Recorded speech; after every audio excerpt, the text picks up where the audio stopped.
നമസ്കാരം. ഇന്ന് നടുവൻ രാമേട്ടൻ നമ്മെ വിട്ടുപിരിഞ്ഞിട്ടുള്ള ദിവസമാണ്.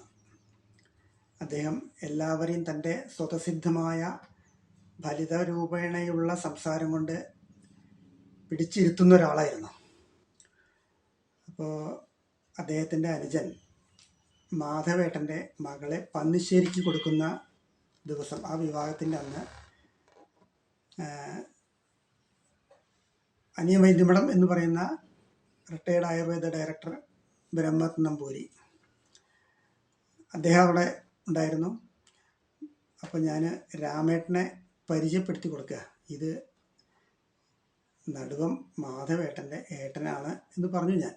അപ്പോൾ അദ്ദേഹം ചോദിക്കണേ, മാധവേട്ടൻ്റെ ഏട്ടനോ എന്ന് ചോദിച്ചു, വളരെ ആശ്ചര്യത്തോട് കൂടിയിട്ട്. എന്തോ അദ്ദേഹത്തിന് ഏട്ടനാ തോന്നിയില്ല, അതായിരിക്കാം. അപ്പോൾ ഈ രാമേട്ടൻ തൊഴുകയോടെ പറയണേ, അതൊന്നും എനിക്കറിയില്ല. ഈ ചാത്ത ഒട്ടുമ്പോൾ എൻ്റെ പുറം തൊട്ടിട്ടാണ് അയാൾ ഇരിക്കാറ് എന്ന് പറഞ്ഞു.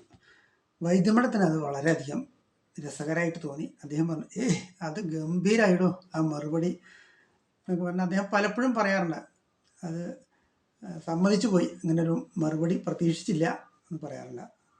ഇത്തരത്തിൽ